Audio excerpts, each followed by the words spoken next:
Kaya kaya natagalan ng aking pag-connect. Good morning, good morning.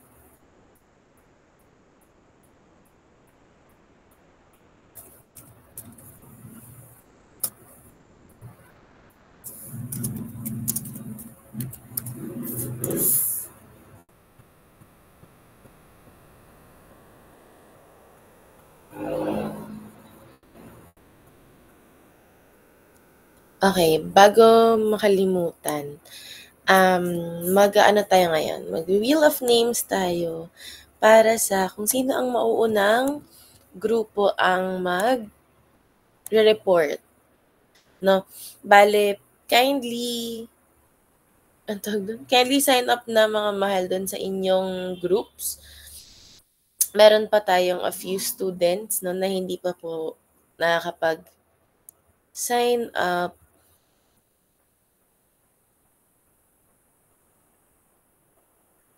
Sa kanilang respective groups.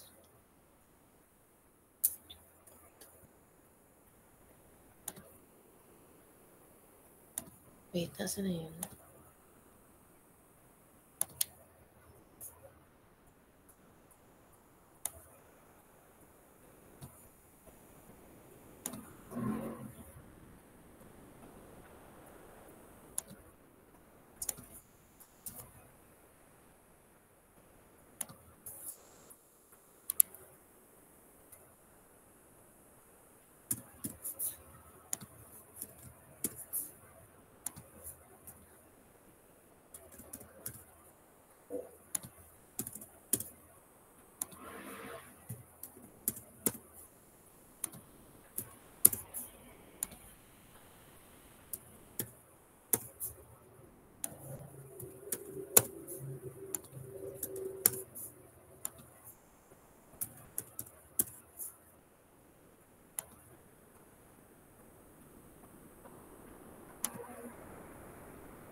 Ayan, ipakita natin para transparent tayo.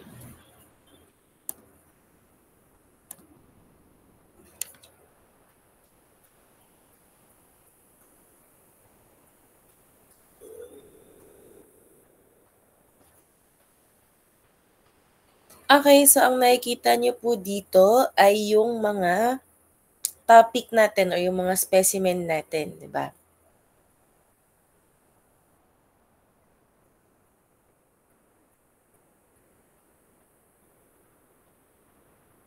Ang alam ko, kompleto naman na nakapili naman na lahat eh. 1, 2,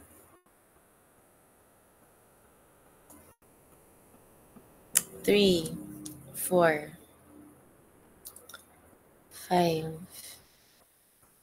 6, 7, 8, 9, 10. Okay. So, para mabilis lang, bali, ang gagawin natin is 10 spins. So, yung unang masispin, sila po yung unang magre-report, and then so on and so forth. Ika-copy ko rin naman po ito at ilalagay ko po sa announcements para para meron tayong kopya, di ba? So, by next week, Tuesday po, start na tayo. Again, 10 to 15 minutes lang naman po yung report ninyo. Pwede naman kayo mag-exceed ng konti, hindi naman ako ganun ka-strict. Basta wag lang po siyang umabot ng 1 oras. Ang kailangan lang naman po natin ay syempre yung specimen itself, description, basic description ng specimen, tapos saan siya nahahanap, ganon, ano yung kanyang pathogenicity or ano yung mga disease na kanyang nakakos. Paano din siya tinitreat, ganon, ano yung itsura ng disease niya kapag yan, and so on. Basta, lang, kumbaga, i-report nyo lang ay mga basic na information on the on the microbes, no, or on the bacteria that are assigned to you or that you chose actually. Okay, game.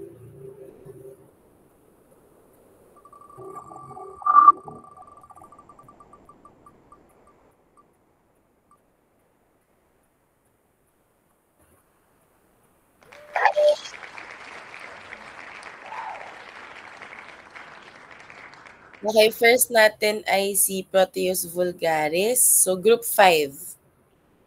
Group 5. Si Anissa ang nag-comment.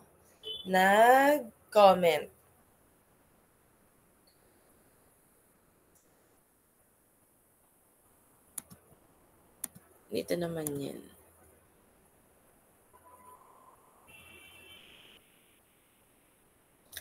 Okay, sunod.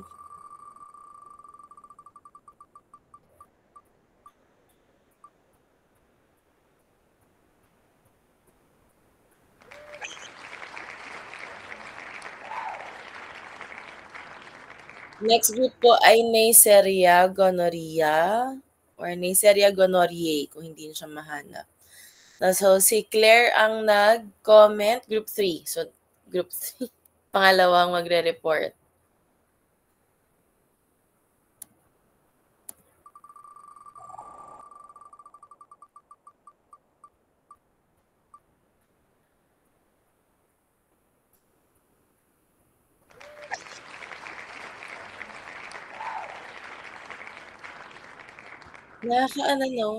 Nakaka-stress yung clapping niya. Pwedeng i-off yan pero... Okay, next ay methicillin-resistant Staphylococcus aureus or MRSA. Ang pumili po niyan ay sila Ruth, group 9.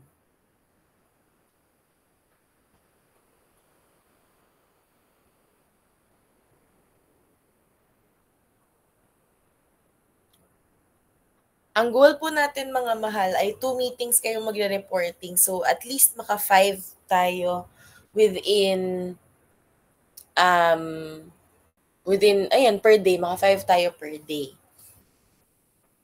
Okay, so ito na yung 1, 2, 3. So Proteus vulgaris na una, Neisseria gonorrhea. Number 3 si MRSA.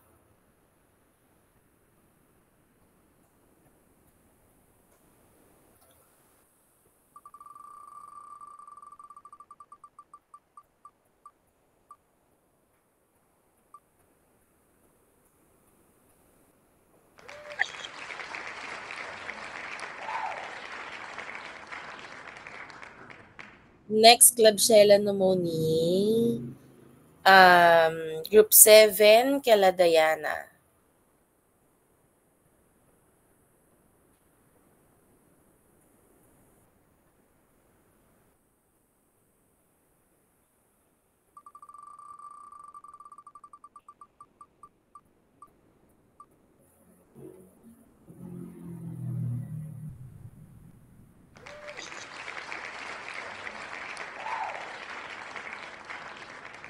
Next po, Mycobacterium tuberculosis, kila Ashana.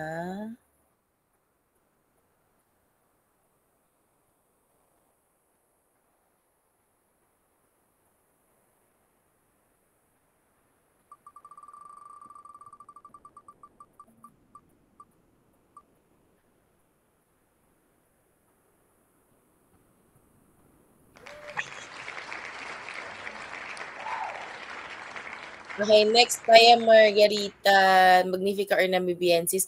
So, ano yan? Paghahanapin nyo siya, either Thaya Margarita or Thayo Margarita. Okay, sorry. Nawala yung doon. Okay, so Thaya Margarita ang nag-comment niyan ay si Yancy, group 10.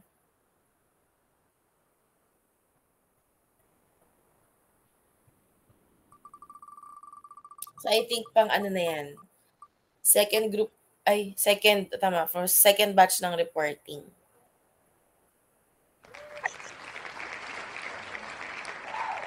Okay, pang pito po, Clostridium tetani. Group 8, sila Chernel.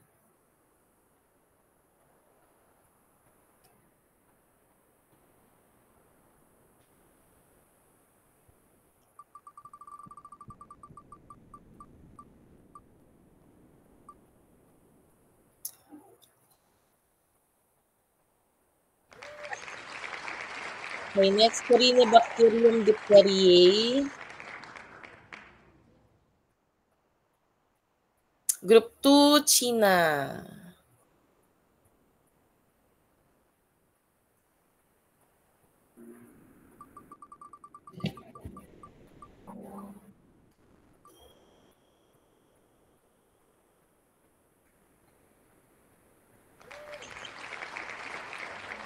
Okay, ninth group na mag-represent ay Chlamydia trachomatis. And last group natin si Clostridium botulinum. So, trachomatis, group 1, sila Vea. Last group, sila Christian, Clostridium botulinum. Okay, isi-spin pa ba natin ito?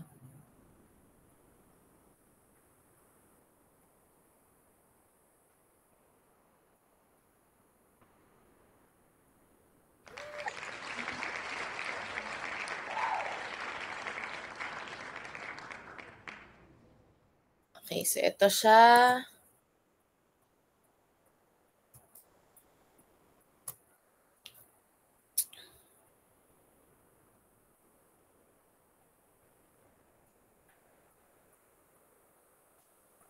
Ayun, ha. Nakita natin kung nag-spin talaga tayo, hindi tayo namili. Nilagay ko lang nag-spin. At ayun po ang ating order of reporters.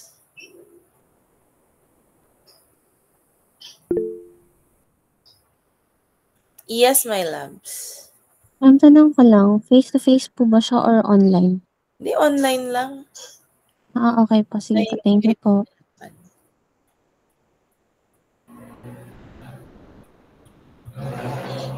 Para hindi kayo mahirapan masyado.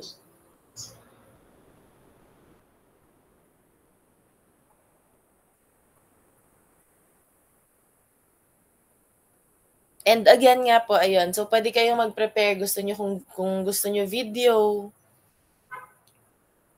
Basta kailangan kita yung mukha nyo na kayo talaga yung nagsasalita. Kailangan din, dahil 4 lang kayo no, sa grupo, well, spaced out yung magsasalita. Hindi pwedeng isang tao lang po ang magsasalita. And then, after your report, I will be adding a little information or I will be asking questions. Yes, my loves, go lang. Ma'am, sa Tuesday na po ba ang start or antayin pa po namin matapos yung dalawang i-discuss niyo pa po? Hindi po, sa Tuesday na po. Okay po. Thank you po. Okay, bale, ano pa rin tayo, sunod pa rin tayo sa sked natin.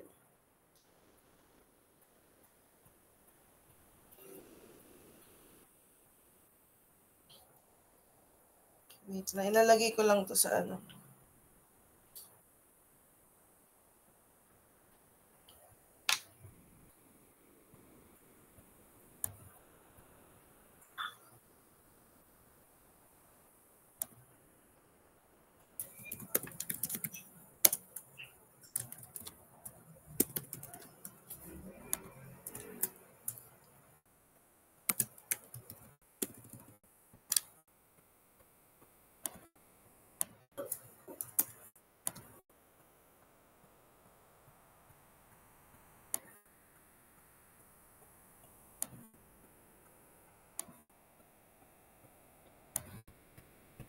Okay, mamaya natin na ayusin para ilalagay ko rin mismo yung group number para ayoko lang nahihirapan kayo. Okay, so ang gagawin po natin ngayon, bali yung 5 po yung i-recollect ko na lang. Bali, sa scrap ko na yung dapat na recollect na ipapublish ko para hindi bungi. Okay, i-discuss natin ngayon yung sa M4, M4. Yung katuloy dapat ng M4, nung dapat ng Tuesday. Tapos, yung M5 na recollect, no? Sa Saturday ko siya ipopost para may pahinga naman kayo. Since tomorrow po online din po muna tayo ha kasi kailangan po ng kasama ng aking mother.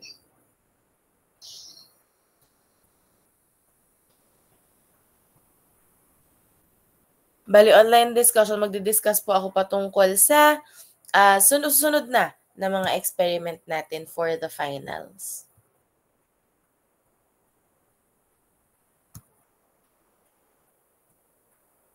Tapos hopefully po umokay na para makatuloy-tuloy na po tayo ng pasok ulit.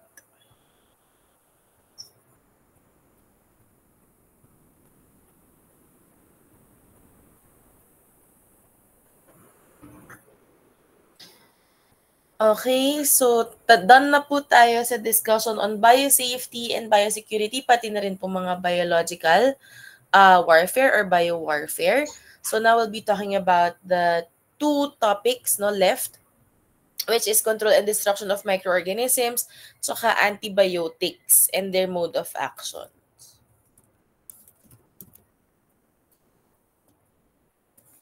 Okay, let me just open and share my screen.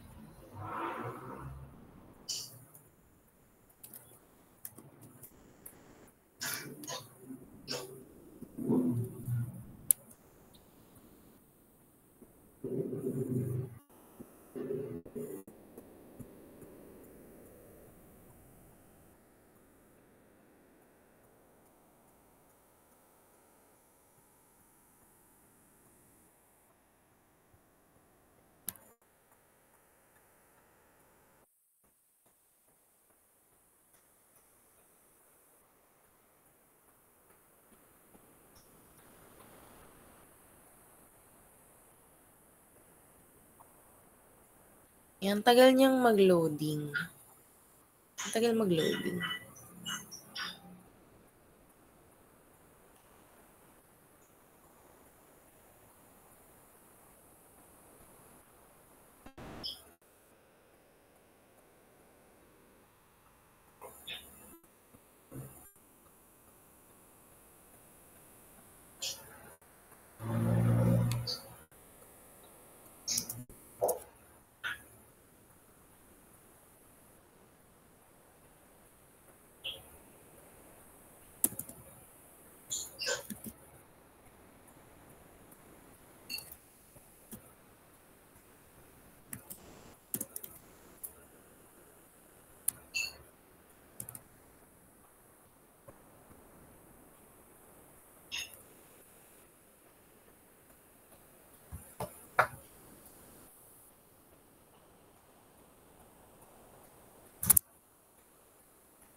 Ayan, okay.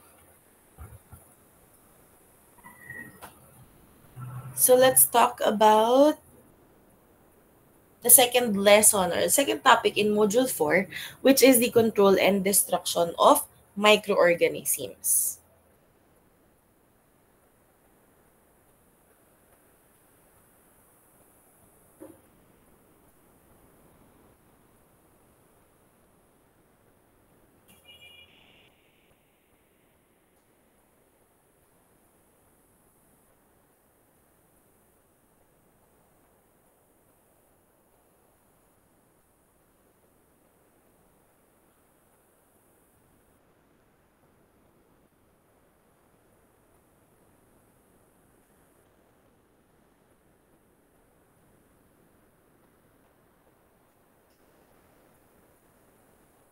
Ayan, so when talking about the control and destruction of microorganisms, normally, dyan natin nakikita or dyan natin narinig yung term na microbial control. So in other parts of the industry, microbial control po may have two kinds, no? Pwede siyang positive tsaka negative meaning. So basically, sa positive meaning, when we control microbial growth, ibig sabihin gusto natin siyang ipagrow. This is normally used in industrial and applied microbiology, wherein tayo po ay talagang nag-culture, no, ng mga bakterya para paramihin sila. So that is still microbial control, pero mas ginagamit po or mas known na definition ng microbial control is yung negative aspect niya.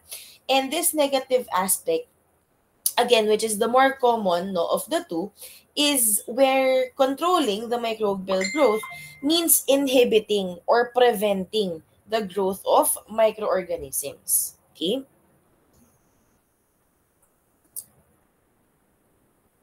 So, itong control na ito, so the control is affected in two basic ways. No? Una, by killing of microorganisms, or by number two, by inhibiting the growth of microorganisms. So, ganun lang. Either papatayin mo totally yung microorganism or i-inhibit mo lang, no? Medyo pipigilan mo lang ang kanyang growth.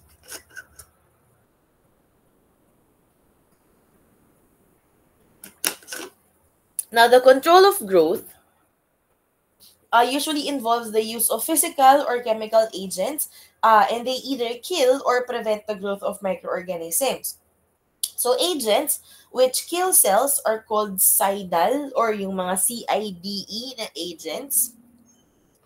Tapos yung mga agents naman which inhibit the growth of cells, no, without killing them, inhibit lang, di mo sila papatayin, are referred to as the static agents. Thus, yung term na bactericidal, na nakikita niyo dyan, refers to killing bacteria, and bacteriostatic refers to inhibiting the growth of bacterial cells. No? So, a bactericide will kill bacteria, fungicide kills fungi, insecticide kills insects, and so on. Okay, basta nakita niyo yung term na cidal or side, yun po ay pumapatay. Kaya po suicide, di ba? Ganon. Homicide, and so on. Okay? Now, again, yung static, pinipigilan lang po niya yung growth, hindi po niya pinapatay. So, while it is present, it stops the growth. Yun po yung mga static agents natin. Now, let's talk about key terms. Okay, key terms in control and destruction of microorganisms. We have sterilization, disinfection, and antisepsis. So for sterilization, napag-usapan po natin ito sa laboratory nung una pa lang, di ba? Na this is the killing of all microbes and viruses, whether it is in or on objects. Normally done po ang sterilization by physical, chemical, and even physiochemical means. Okay? Na-establish din natin in the laboratory before that heating is the most common method used in killing microbes. Diba? Yun po yung most common method used in killing microbes, heating. Now, meron po tayong tinatawag na commercial sterilization. Ito po ay ginagamit ng mga industriya such as yung mga gumagawa po ng mga canned food, no, yung mga gumagawa po ng mga preserved na pagkain natin, wherein commercial sterilization lang yung ginagawa nila. No, they just provide sufficient heat to kill endospores and those that are responsible for food spoilage.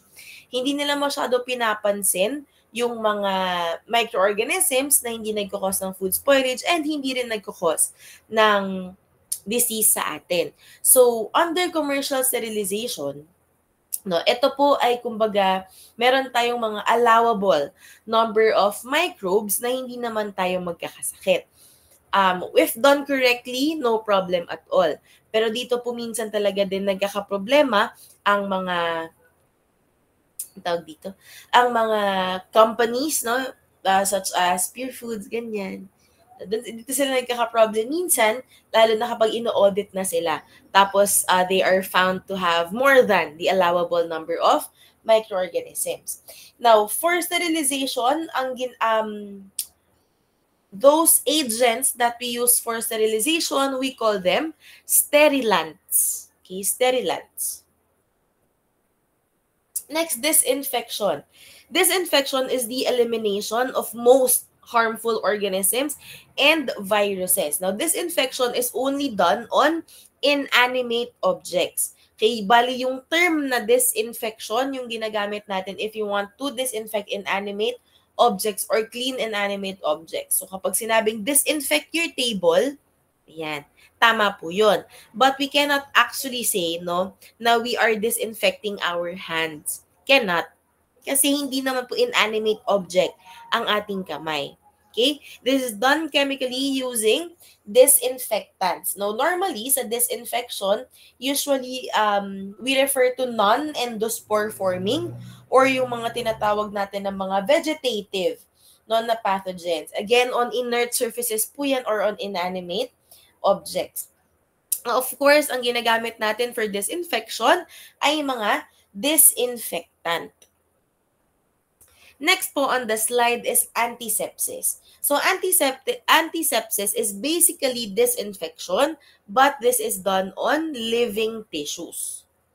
Okay? So when the treatment of eliminating or inhibiting yung mga pathogenic microorganisms on living tissue, we call that antisepsis. So in practice, the same chemical might be called disinfectant for inanimate use, tapos antiseptic for another. Meron lang tayong konting mga chemicals, no, na disinfectant siya, pero too harsh po siya to be used on living tissue.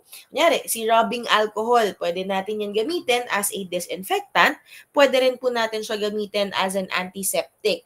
Pero ang bleach po, no, disinfectant po siya, pero hindi po siya, or masyado po siyang harsh para gawin nating basta-bastang pang linis ng ating kamay or pseudo panlinis ng kamay. Naintindihan po?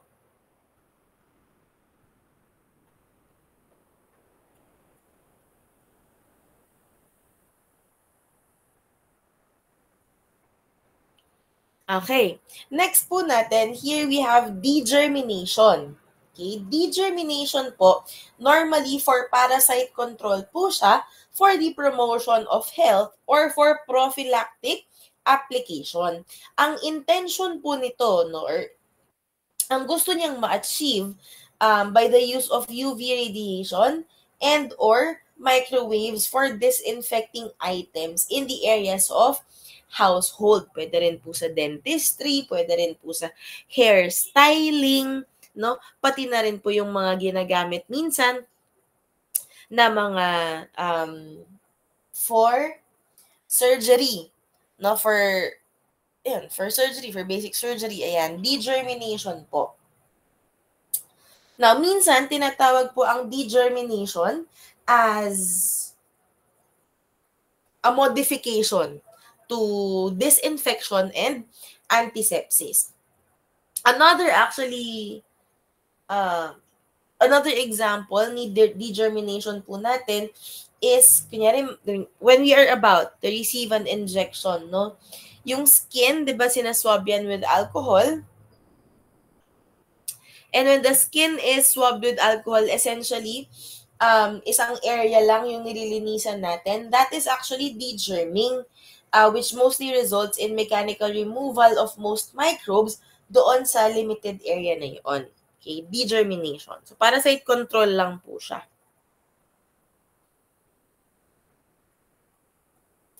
Next, sanitation. So, nakalagay po dyan sa slide, public health conditions. Kasi sanitation, ang intention po niyan is to lower microbial counts to save public health levels. Okay, so ilo-lower mo lang po siya. Not total elimination like sterilization. You just lower the microbial counts para maging safe po siya for public health. Okay, for public consumption. So normally related po ito to clean drinking water and adequate treatment and disposal of human wastes and sewage. So preventing human contact with feces is part of sanitation, as is hand washing of soap or hand washing with soap rather.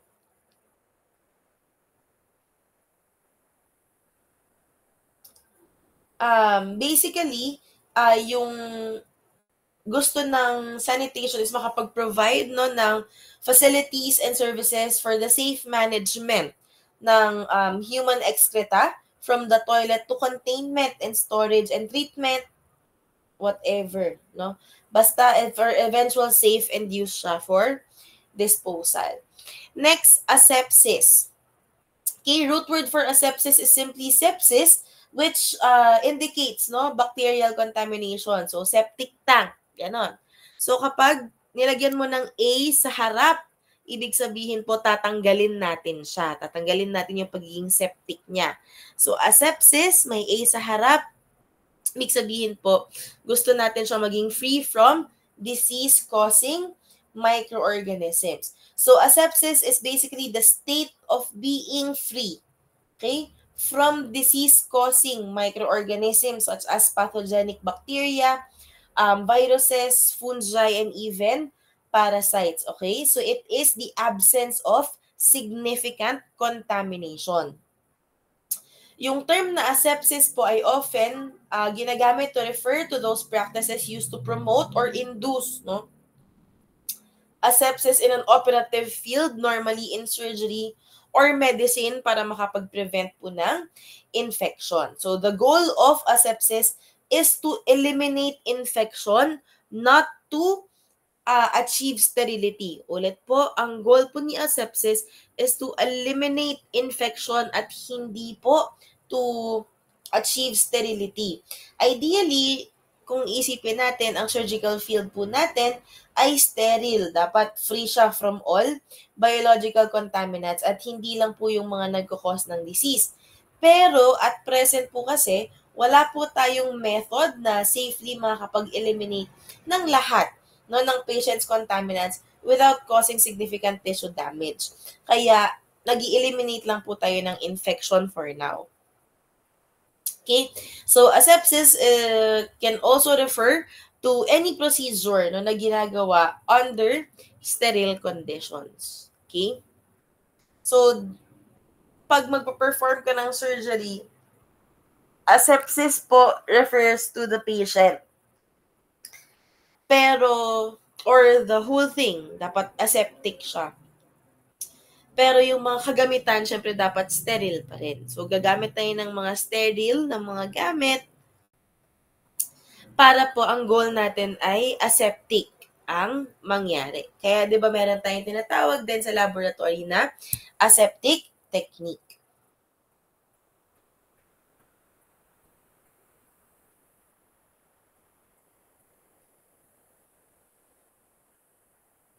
Okay, next po ay germicidal and bacteriostatic. So medyo naanahan na natin ito yung mga cidal at mga static agents. So germicidal, sometimes called biocidal po yan. Ito po yung mga substance or mga agent na pumapatay po talaga ng germs, especially pathogenic microorganisms. Example ng mga germicidal natin ay mga disinfectant. Now, sa bacteriostatic naman po, these are biological or chemical agents na nagsastop po ng bacteria from reproducing. So, again, this is not necessarily killing them. Okay?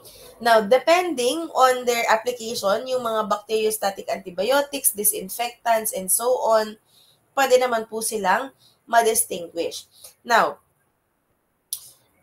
the thing no na kailangan ninyong maalala is once the bacteriostatic agent is removed, microbial growth may and will often reoccur or resume. Now, ang pinakamagandang example dito is imagine a classroom. Okay, imagine a classroom na sobrang ingay. For example, no, kunyari kayo, nag-e-exam kayo. Siyempre, kapag walang teacher, hindi nyo mapipigilan ang temptation, di ba? Na magtanungan, mag-usap-usap habang nag-i-exam kapag walang teacher. Now, think of the teacher as the bacteriostatic agent.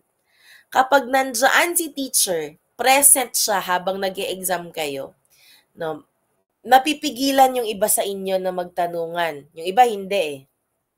No, pero yung iba napipigilan magtanungan, therefore nai-inhibit niya. Okay? Nai-inhibit niya ang temptation dahil nandyan si teacher. But once na mawala si teacher, once na umalis siya doon sa classroom, ayan na, sige, magtatanungan na ulit yan, na maingay na ulit sa loob ng classroom. So that is a bacteriostatic agent. Again, once the agent is removed, microbial growth may and will often continue. Okay? Habang nandiyan lang siya, tsaka niya na-inhibit ang bacteria.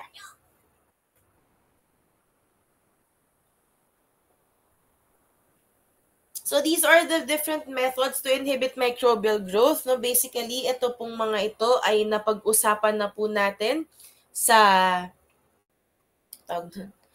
laboratory, no. Pero physical methods, again, pinaka-common po na pang-sterilize po natin ay heat, no, for inanimate objects and materials that can withstand high temperature. So, pwede po yung dry heat or yung paggamit po natin ng hot air oven. No, 150 degrees Celsius po yan. Ang ideal natin for pre-sterilization at 15 minutes. Now, for post-sterilization, normally, again, 150 degrees yan ng pataas. Okay, 150 degrees, 3 hours. 160 to 165, 2 hours, 170 to 180, 1 hour to 30 minutes. Okay? So, ang dry heat po or yung in a hot air oven for metals, glasswares, powders, oils, waxes. Yung mga hindi po sila masisira kapag in-expose sa heat. Now, si moist heat po, ito po yung autoclaving po natin by means of boiling or steaming. So again, 15 po yung pressure, no, na nilalagay natin sa kanya at 121 degrees Celsius. Okay? Hindi po yan 121.5. Normally, 121 po. Okay? So, ang moist heat po natin, normally ginagamit po natin siya for sterilization ng mga liquids, no? Kasi most effective po siya or mas effective siya kaysa sa dry heat sa pagpatay ng mga mikrobyo kasi aside from the heat, no, meron pang pressure na ina-apply sa kanila. And if you remember, no, yung pressure po ay isang factor sa nutritional requirements ng mga microbes natin na kailangang i-control. Kasi ang mga microbes po ay mas sanay, no, sa 1 standard atmosphere, no, ng pressure. Next po ay incineration. So, nabanggit na rin po natin ito sa laboratory, no? This is with burning, no, or yung pag-burn ng contaminated materials until maging char na talaga sila.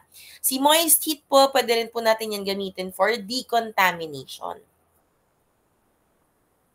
Si incineration, kapag for disposal na talaga, gusto nyo siyang i-dispose at gusto nyo sure kayo na wala ng buhay, i-incinerate nyo ang mga bagay-bagay. Next, we can inhibit microbial growth by means of exposing them to cold as well. Okay? Kasi kapag in-expose po natin to cold ang ating mga microbes, ito po ay nag-i-inhibit ng kanyang metabolic activity. No, they are slowed down but not killed. Nabanggit ko po ito sa laboratory noon, kaya natin nilalagay sa ref ang ating mga ang ating mga uninoculated media, kaya nilalagay din natin sa ref ang kahit mga meron ng laman pero ayaw na natin siyang dumami pa, no, nilalagay din natin sa ref. Binanggit ko po yan noon, dinaldal ko lang, wala siya sa PowerPoint. So when we place them in the refrigerator, it does not completely inhibit microbial growth, it just slows it down. Okay, so pag gusto natin mag-preserve ng ating mga culture media, yan, ilalagay natin siya sa ref. Okay? Kapag gusto po nating i-preserve yung mga microbes natin, ilalagay din natin yan sila sa ref.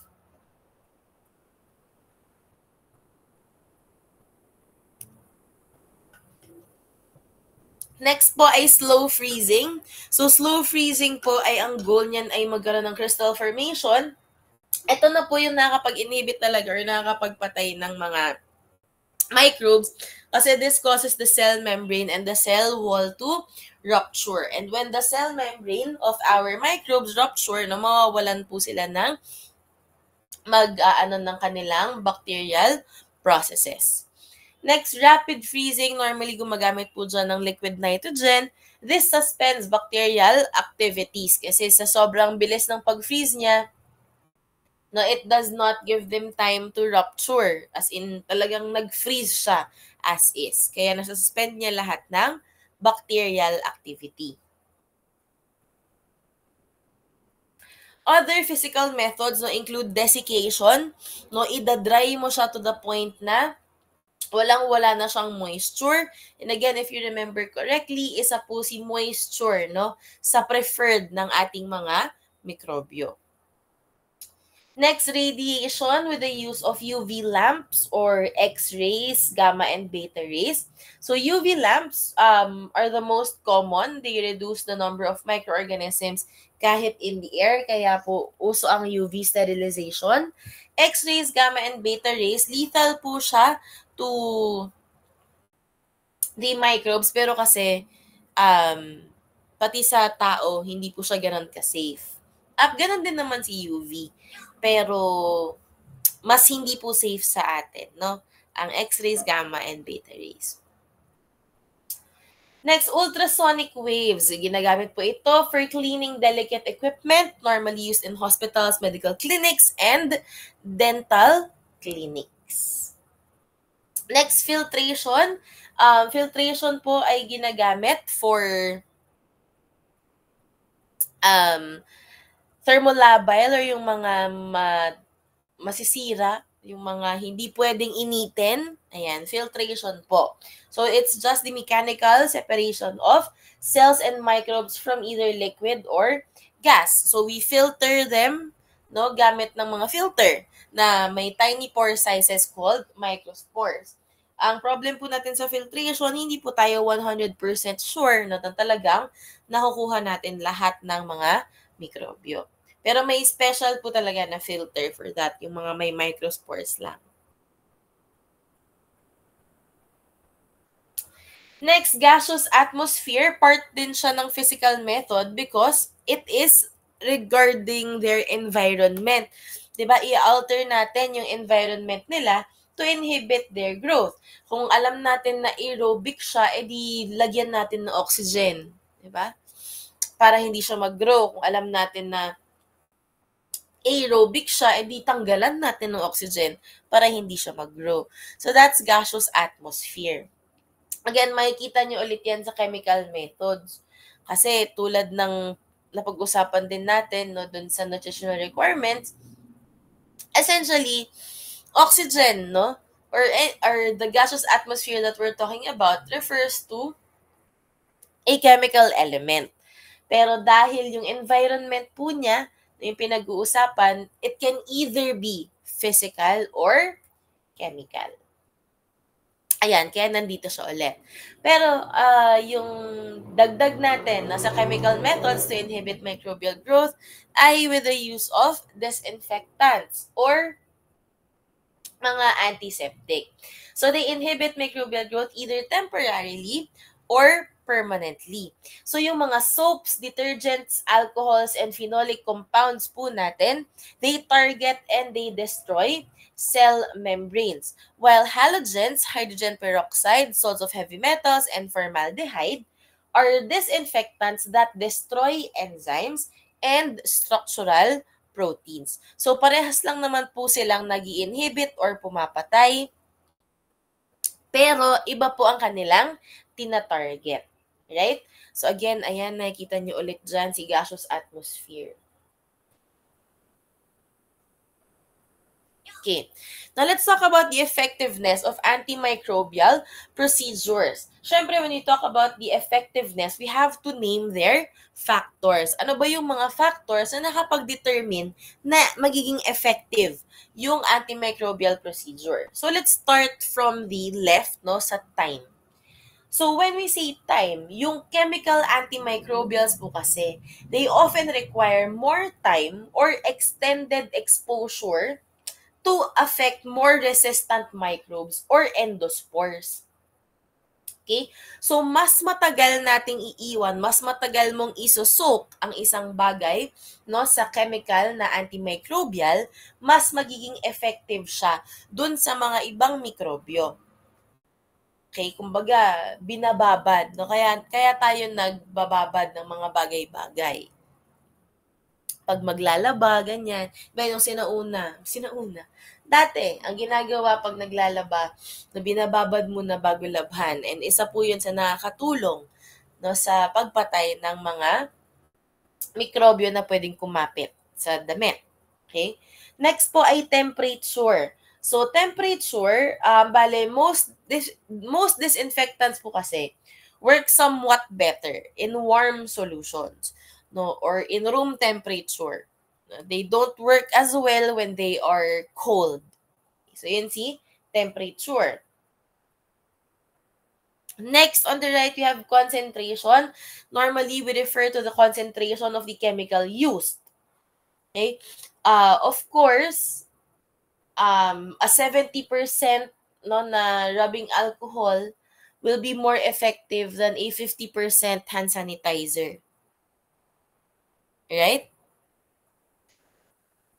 Of course, then 80%, 90% mas magiging effective. Pero bakit ba 70% lang ang ating ginagamit na rubbing alcohol? Kasi yun po yung sweet spot. Yung 80% tsaka 90%, yes, they will be able to kill more, no? But the thing is, sobrang bilis po nun mag-evaporate. Alcohol po ay mabilis mag-evaporate. Okay? So, ang sinasabi natin dyan, si 70% siya po yung sweet spot na pwede pa siyang ibenta for commercial use at magamit pa rin. Okay?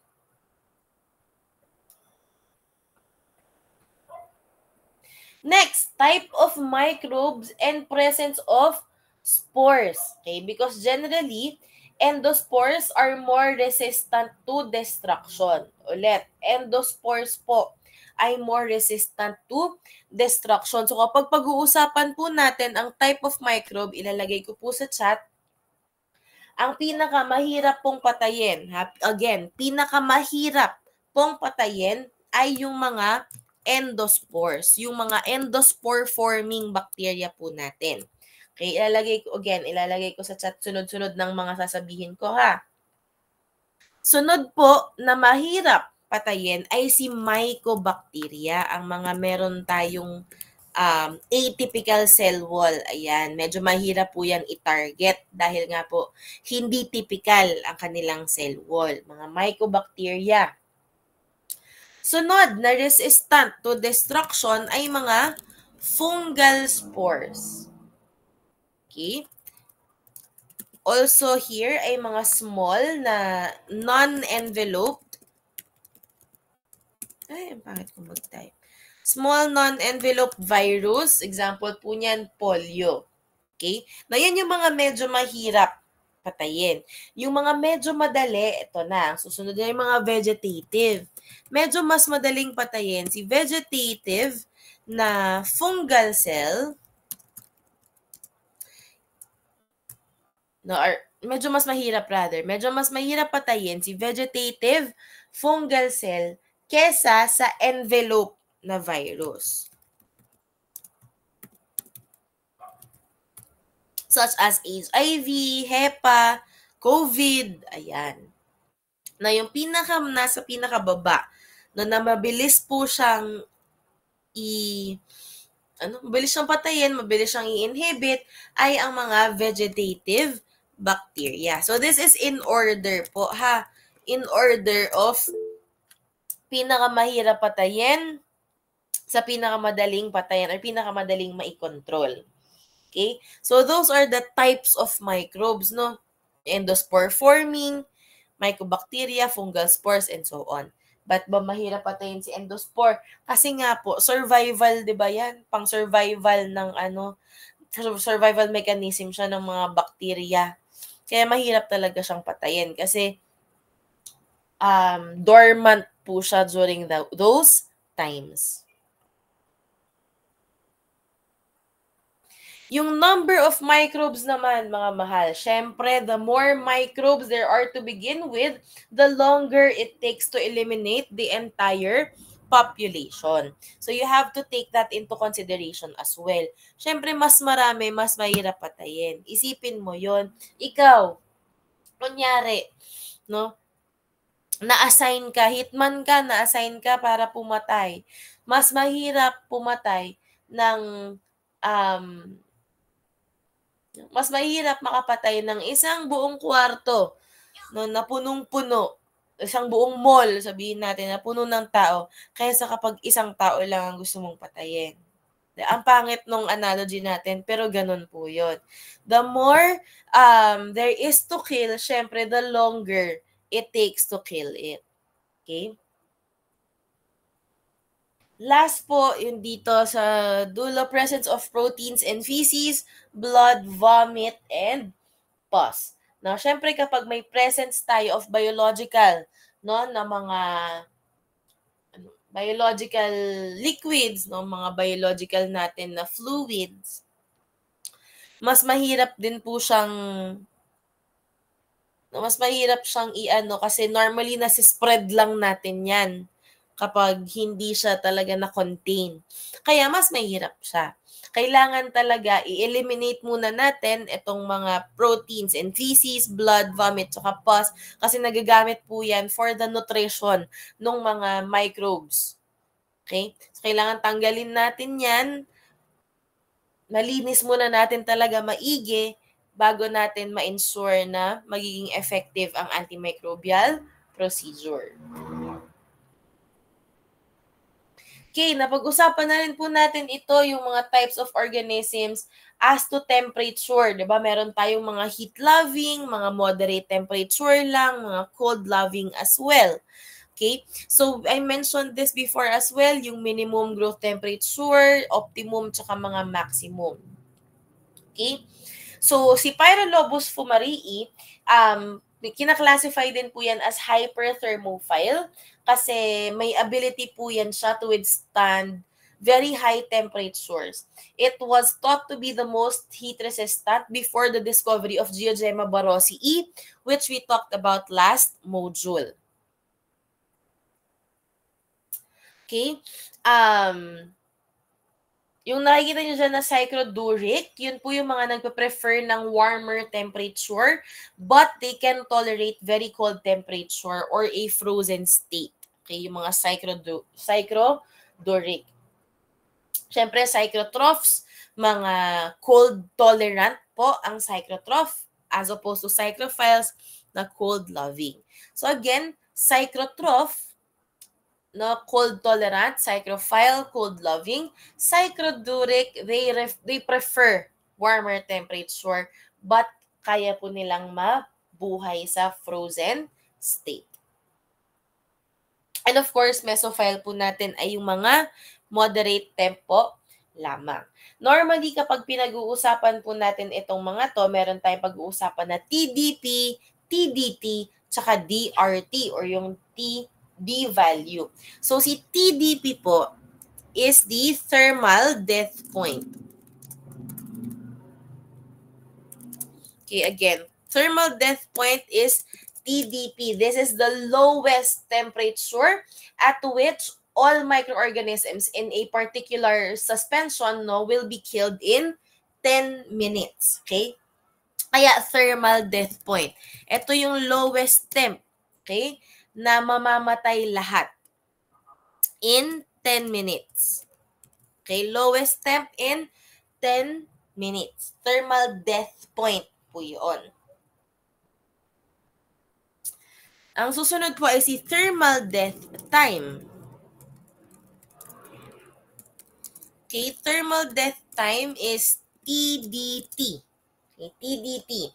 Ito naman po yung minimal length of time. Okay, yung shortest amount of time that a particular culture will be killed in a given temp. Basta minimal length of time. Okay? So, thermal death point, ang hinahanap po natin yung lowest temp na mapapatay niya lahat within 10 minutes. Si thermal death time naman po ay yung shortest amount of time para makapatay ng bacteria at a given temperature. Okay? Si DRT naman or si decimal reduction time. Okay, again, DRT po yan or D value. Ito po yung time, normally in minutes po yan. Normally in minutes. Time in minutes in which yung 90%, okay, 90% of the population is eliminated.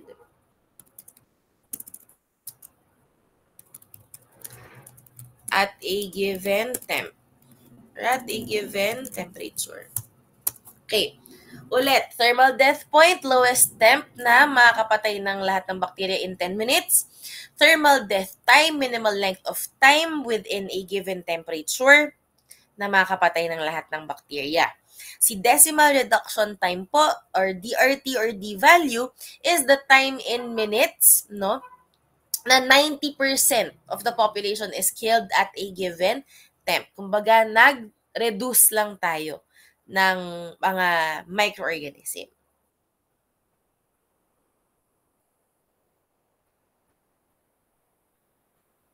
Okay, next is si generation time. So this is something din na kailangan nating i-keep in mind. Because again, the generation time is a time which bacteria takes to undergo binary fission for it to double in terms of number sa kanilang generation. Kaya sa tawag na generation time. So for example, Pseudomonas clostridium, sila po ay mga 10 minutes, within 10 minutes ay dumadami. So, mas maganda po kung i-soak natin sila for 10 minutes or more para ma-ensure natin na hindi siya makakapag-undergo ng kanyang generation time. 20 minutes naman po kay E. coli, Staphylococcus, Vibrio cholera, tsaka Streptococcus. So, soak them for 20 minutes or more. 18 to 24 hours naman po kay Mycobacterium tuberculosis. So, mas maganda kung ito po ay mas matagal po nating iiwan kapag gusto natin talaga siyang mapatay. Right? So, again, yan po ang last slide para sa control and destruction of microorganisms.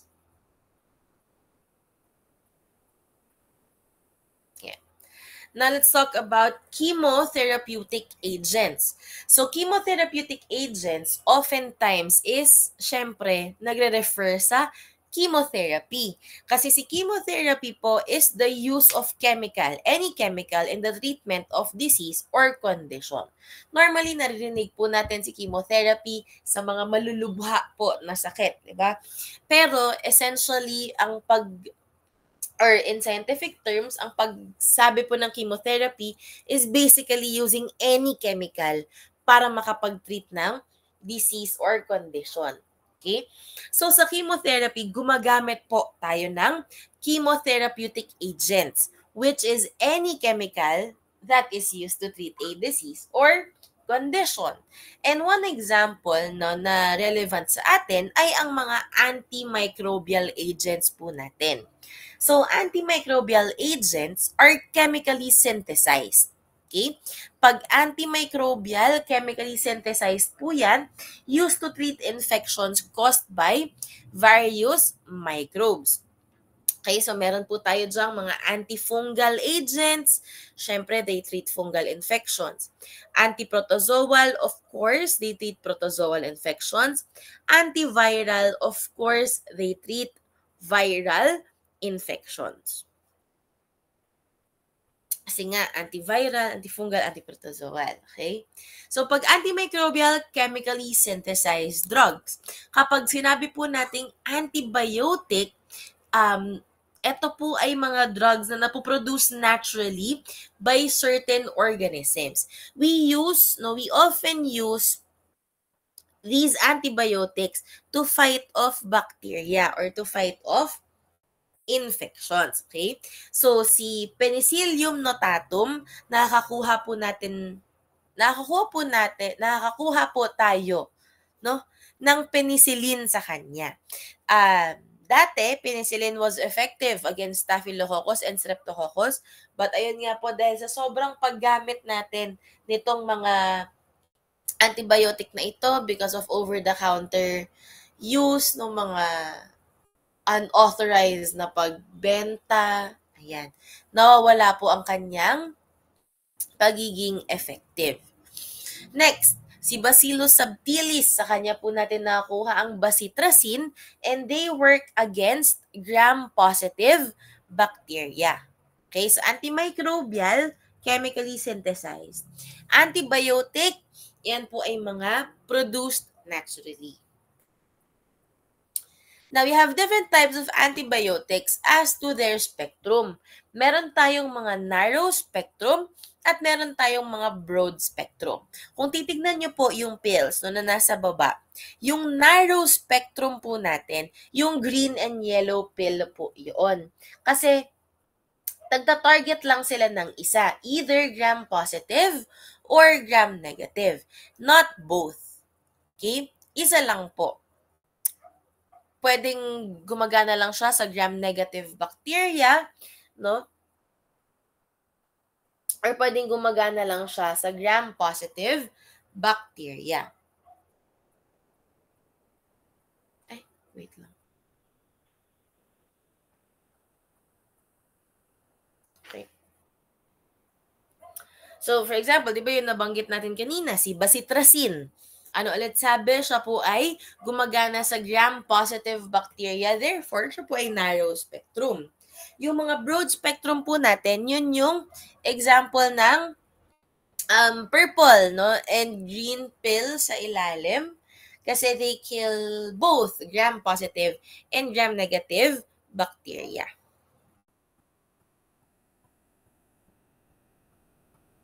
Now, other than talking about their spectrum, we also classify antibiotics based on their mode of action. Kung sila po ay bacteriostatic or kung sila ay bactericidal. Pag sila ay bacteriostatic, again, nag-inhibit lang po sila ng growth. Kaya kung titignan nyo po dyan, no, nakatali lang yung mga mikrobyo. No, as opposed to bactericidal, sila po ay pumapatay. So examples po ay nandiyan din, chloramphenicol, erythromycin, clindamycin. Yan po ay mga bacteriostatic lang.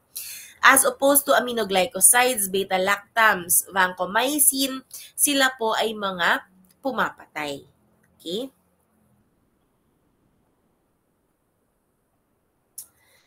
So ano ba ang characteristic dapat ng antimicrobial agent natin? So first, it should be able to kill or inhibit the growth of pathogens. Pero dapat, while it can kill or inhibit the growth of pathogens, it causes no damage to the host. Ideally din po, walang allergic reaction dapat sa host. And, syempre, mas maganda kung stable po siya in any form kapag ini-store para maging commercially available siya. Para hindi siya super mahal. Okay? Next, it should remain in the specific tissue kung saan siya kailangan.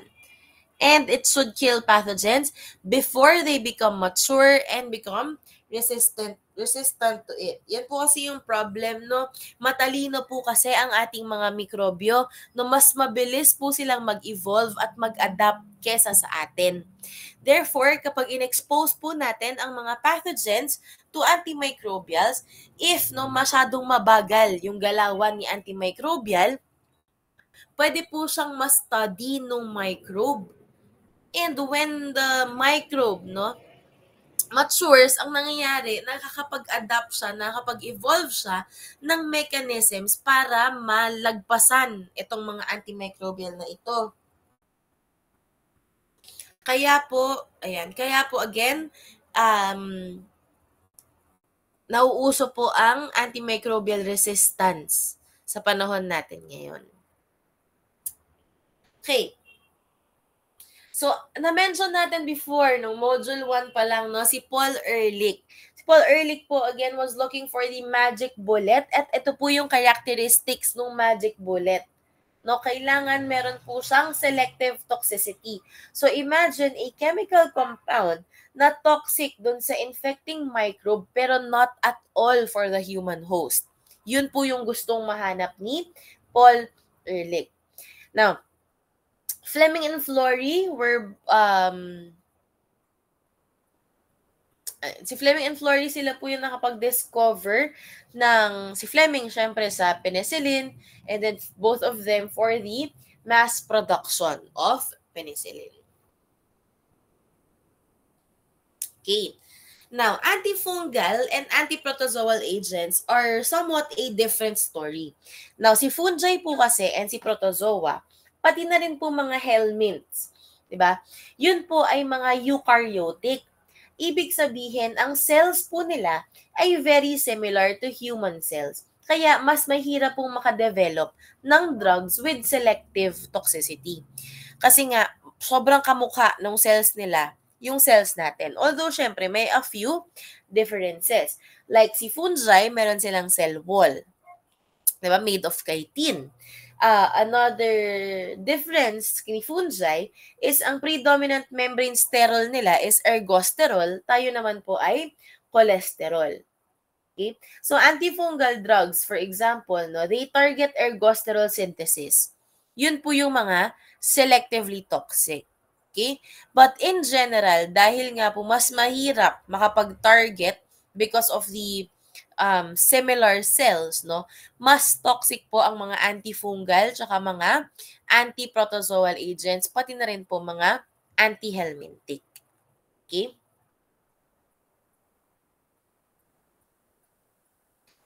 Next, antiviral agents. So, ito rin po mga mahirap ma-develop at mahirap gamitin dahil ang mga virus po, di ba, pumapasok sila sa loob ng cell. They are intracellular parasites and they reproduce within the host cells. So, kailangan mo talagang mapatay yung host cell para ma-eliminate yung virus.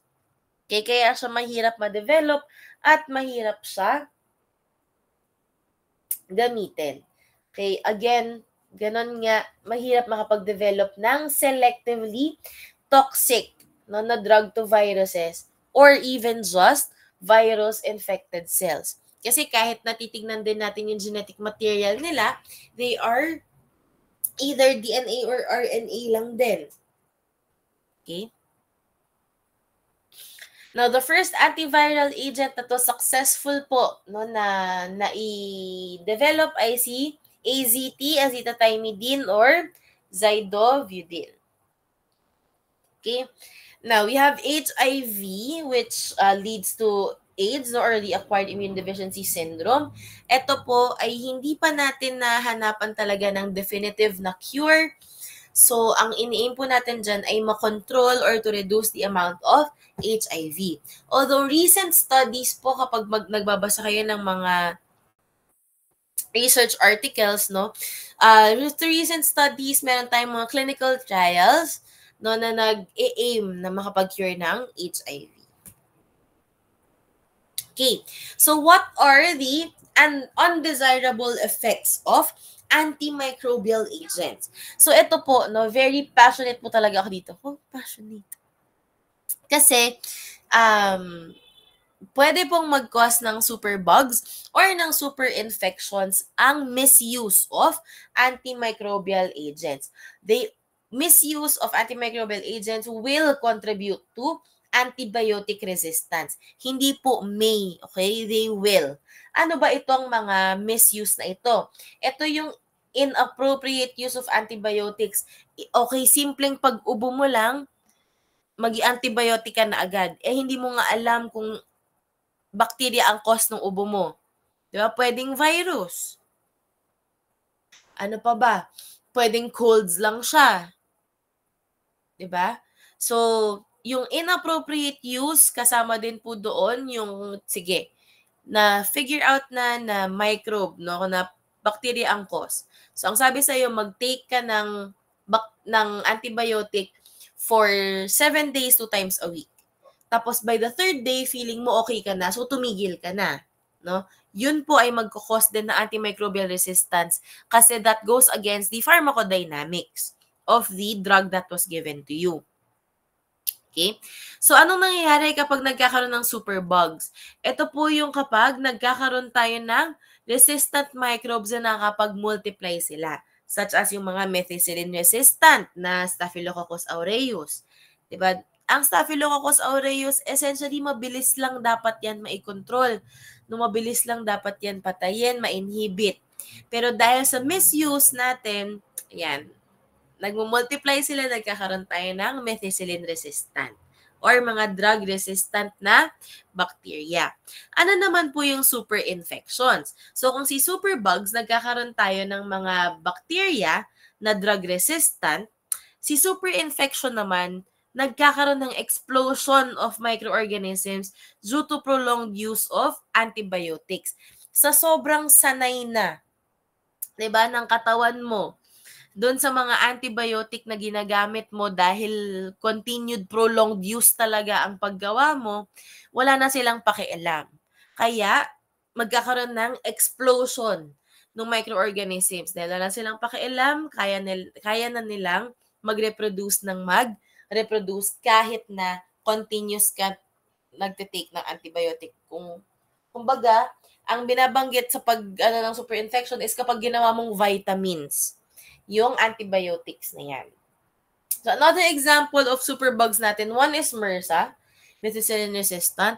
Next can be VRE, pwede rin si VRSA. So, pag VRSA, vancomycin resistant. Pag VRE, vancomycin resistant na Enterococcus naman sila. Ganon. So again, important, remember, therapy, no, yung antimicrobial therapy natin, chemotherapy, must continue until all of the pathogens are dead. Okay? This means that the patient must continue to take the antibiotic even after the symptoms are gone. Kasi nga po kung hindi, this will give the microbes time to evolve and adapt. Okay, doon sa inintroduce sa kanya ng mga chemotherapeutic agent. Alright?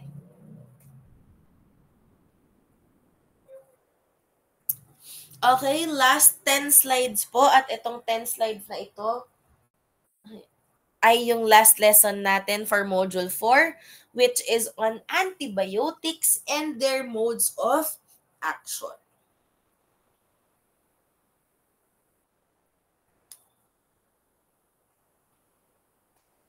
Okay, saglit na lang po ito. So for the antibiotics and their modes of action, tinitignan po natin yung mechanism of action ng mga antimicrobial agent. Kung ano po yung mga tina-target nila. Yun po yung modes of action. Okay? Basically, ano yung tina-target nila para sila ay makapatay or maka-inhibit ng mga microbes. So meron po tayo dyang 5 example. Pwede po silang mag-inhibit ng protein synthesis. Pwede po silang mag-inhibit ng nucleic acid synthesis. Pwede po silang mag-inhibit ng cell wall synthesis. They can disrupt the cell membrane function, or they can even block pathways and inhibit the metabolism of the microbe.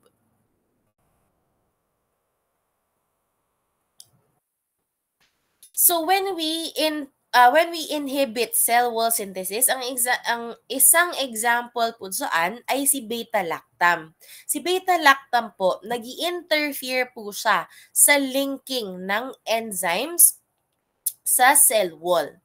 Okay? Therefore, imbis na siya ay cross-linked such as you see in yung letter D na clip na image dyan, once na mag-grow po siya dahil na-inhibit ni beta-lactam ang kanyang cell wall synthesis, na nawala yung cross-links in between the cell walls, it is now more prone to cell rupture. Okay? So yung NAM subunits dyan sa cell wall niya ay nagiging unattached. Okay? And they can burst from osmotic pressure. Okay? Again, that is the inhibition of cell wall synthesis. Next po is kapag nag-i-inhibit tayo ng protein synthesis. So when we inhibit protein synthesis, dinidisrupt po natin normally yung 50 Svedberg unit ribosome site, yung medyo mas malaki. Okay? We can also block yung peptide elongation, which is basically protein synthesis, no? Yung sa translation part, no, ng microbial genetics natin noon. Sa microbial genetics. Next, tRNA and 30S ribosome binding prevention, pwede rin po siyang maging target. So, yung mga 30S ang target, ang example po dyan ay si aminoglycosides, tsaka mga tetracycline. Okay? Pag nandun ka sa 30S, more on sa unang banda ka, nag-prevent or nag-i-inhibit, such as yung initiation ng translation, no? Pati na rin po yung initial attachment. Okay? So, si aminoglycosides, translation siya that causes misreading. And then, si tetracyclines naman po, ito ay nagbablock ng attachment of tRNA to the ribosome. Kapag hindi po kasi nakapag-attach si tRNA sa ribosome, hindi po siya maka-read, no, ng proteins na kailangan o hindi siya makagawa ng proteins na kailangan niya.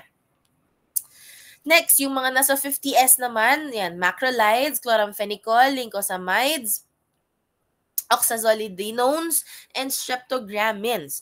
Ayan pong mga yaan ay sa 50S normally gumagana at nag-i-interfere sila sa protein synthesis na mismo, no, sa later stages ng protein synthesis. So either yung bonding ng peptides, no, yung mga protein, hindi siya mag-form, or yung kaya si lincosamides, yung continuation ng protein synthesis, kumbaga tinitigil lang niya. Yung iba naman, nag-i-interfere sa initiation, and so on. Hindi naman kailangan memorize nyo kung ano yung ginagawa nila, pero mas maganda kung memorize ninyo kung ano po, no, yung mga example. Sino yung nag-30S, sino yung nag-50S. Example din ng nag-i-inhibit ng cell wall synthesis. Yun yung dapat alam ninyo. Yung specifics, kahit wag na po. Next, alteration of the cell membrane. So, yung alteration of the chemical properties of the cell membrane and cause leakage. So, if you remember, napag-usapan din po natin na most biological processes happen sa cell membrane when it comes to microbes, di ba? So, much like what happens sa interference, no, sa cell wall synthesis, ganun din po sa cell membrane. Kapag nagkaroon siya ng leakage, mas nagiging prone po siya sa osmotic pressure, no, sa pag-burst, at mas nagiging prone siya to leakages, which is not good for the biological processes that need to be done by the microbe. Yan lang po yun. Example po ng antibiotic dyan or ng antimicrobial agent dyan is si polymyxin B.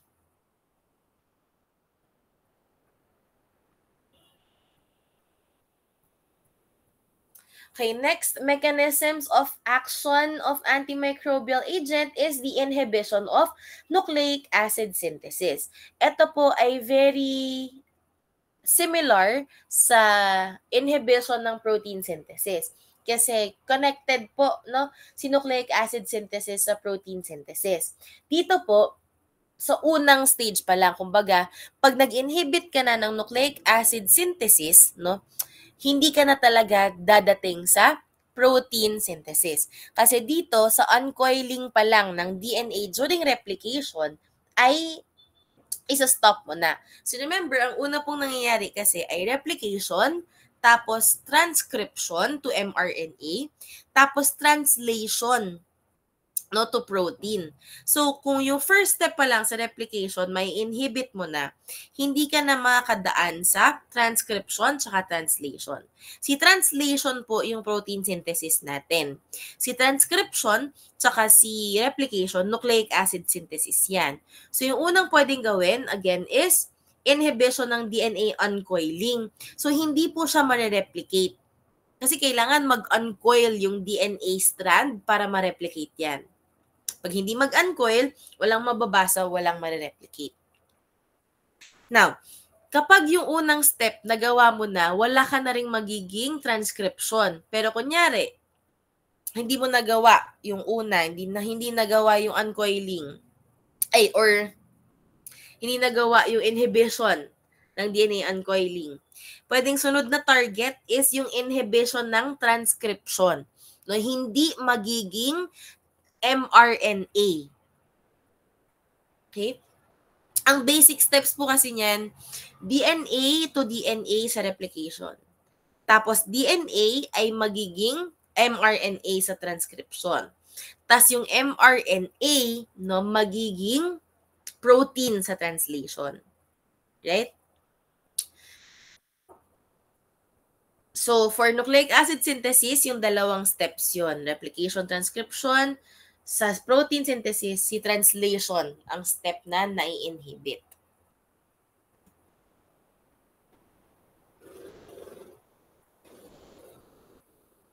Okay, next. Last po is the inhibition of metabolic pathway. So, ito lang yung mga anti-metabolite activity. So, for example po dyan ay yung inhibition of PABA for folic acid synthesis. So, normally, sa metabolic pathways po kasi natin, meron silang kinakailangan na enzyme. Okay? Tapos, itong mga enzyme na ito, may mga substrate dyan, di ba, na kumakabit.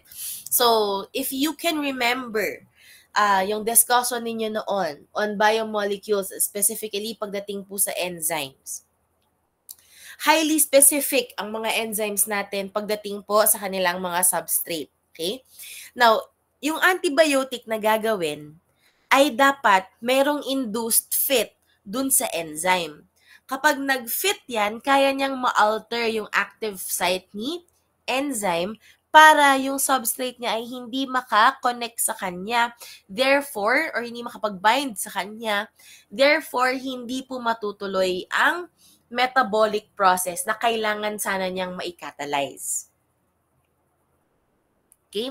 So, yun po yung inhibition ng metabolic pathway. So, ano lang po ito, summary lang po ng mga examples, yung mga sinong mga nag-inhibit ng synthesis of cell wall, sila penicillin, and so on.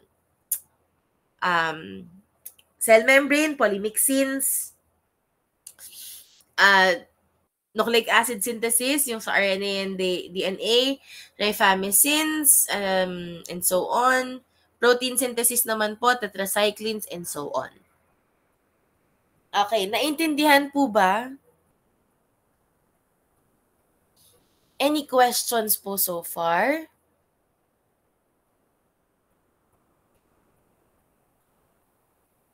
Masyado po bang mabilis ang naging discussion or sakto lang po? Okay. So yun po, basically yung tatlong diniscuss natin ngayon, yan na po ang katapusan ng ating Module 4. So Module 4, yun po yung mga topics natin, biosecurity, biosafety, biowarfare, control and destruction, chemotherapeutic agents, tapos yung modes of action ng mga antimicrobial agents po natin. So again, that's Module 4. Yung Module 5 po, yun na lang po yung RECLEC ha. Anyway, ano lang naman po yun. Or mas madali po yung intindihin kapag naka-recollect po siya. Ito po kasi parang ni-revisit lang natin, no, yung mga napag-usapan na natin before both sa lecture and sa laboratory. Alright? So by next week, Tuesday po, kahit yan, online na lang po tayo ulit para sa ating reporting. Pero mag-quiz po tayo. Online na lang din po. Mag-quiz tayo sa dito tungkol sa Module 4 natin and dun sa RecLec which is sa Module 5. Okay? Ayokong nahihirapan kayo.